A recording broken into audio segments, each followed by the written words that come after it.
It's a SONY. Welcome to Biz Top. We look at the interesting past of big companies.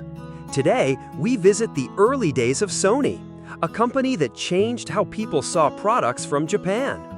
This story covers the important years from 1955 to the late 1960s.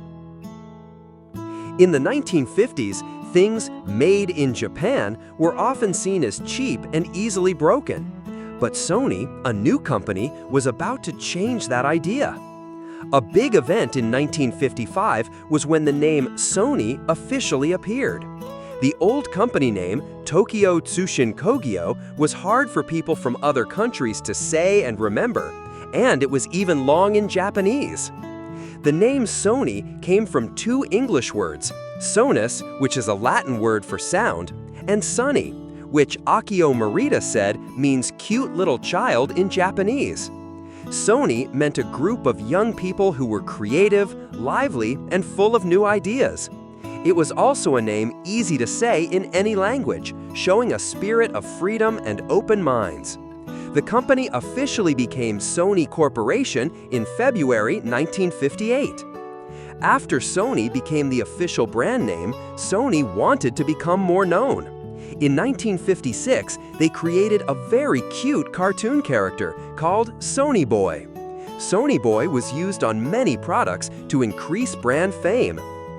Sony Boy was putting clear spots in shops to get customers' attention. In 1956, Sony made a smaller radio called the TR-63. This radio was called the world's smallest, lightest, pocket-sized radio. Masaru Ibuka and Akio Morita always hoped to make a radio that could fit in a shirt pocket. They did this thanks to new transistor parts and Sony engineers' hard work. Though Akio Morita's own book says the TR-63 was still a little bigger than a normal shirt pocket. To make it look like it fit, he ordered special shirts with bigger pockets for his salespeople to wear when showing the radio. This was a clever solution. The TR-63 successfully went into the American market and was very popular. It changed the bad idea that made in Japan meant cheap toys. Akio Morita strongly believed that Sony's products should be sold under Sony's own name to build a world-famous brand. He chose a plan that was rare for Japanese companies then. He said no to OEM. OEM means making products for another company to put their name on. He wanted to sell only with the Sony brand. When Morita, who was in charge of selling overseas, offered the TR-63 radio in America, a big watch company called Beluva loved it. They wanted to order 100,000 radios, a huge amount for Sony at the time, enough to make the company a lot of money. This made Morita very happy for a moment. But Beluva had a condition. The radios had to have Beluva's label. They felt Sony's brand wasn't known in America and thought Sony couldn't sell them on its own. Morita, without thinking twice, said no. He firmly believed Sony would not make products for other companies. Their own products would use their own name. He told them Sony wanted to build its own brand name around the world. Even though others at Sony, like Masaru Ibuka, thought it was a shame to turn down such a big order, Morita stood firm. He even told Beluva that Sony aimed to be as famous as Beluva in 50 years, and that's why he refused the OEM deal. Morita then met another customer who liked the TR-63 and wanted to buy a lot. This customer was happy to use the Sony brand. The customer asked for different prices based on how many radios they bought. Morita knew Sony couldn't make 100,000 radios in a year with their production size at the time.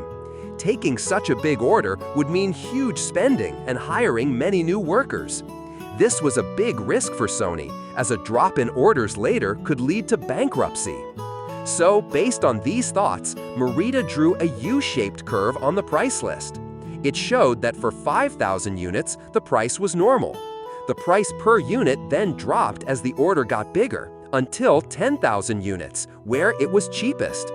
But for orders over 10,000, the price per unit went up again, becoming even more expensive for 50,000 or 100,000 units. The customer was amazed by this unusual price list, saying he'd never seen a buy more, pay more price list in 30 years. Morita explained that Sony was still a small company, and big orders meant big risks if future orders fell, possibly leading to the company closing. After hearing this, the customer understood and ordered 10,000 radios, a good number for both. Going into the 1960s, Sony continued to create new things. In May 1960, they launched the world's first portable transistor black and white TV with an 8-inch screen, the TV8301. This small TV looked very modern and sleek for the 1960s, making it stand out from other heavy, square TVs. In 1966, the Ginza Sony building opened. It was in the main part of Tokyo's Ginza district, across from the famous Mitsukoshi department store.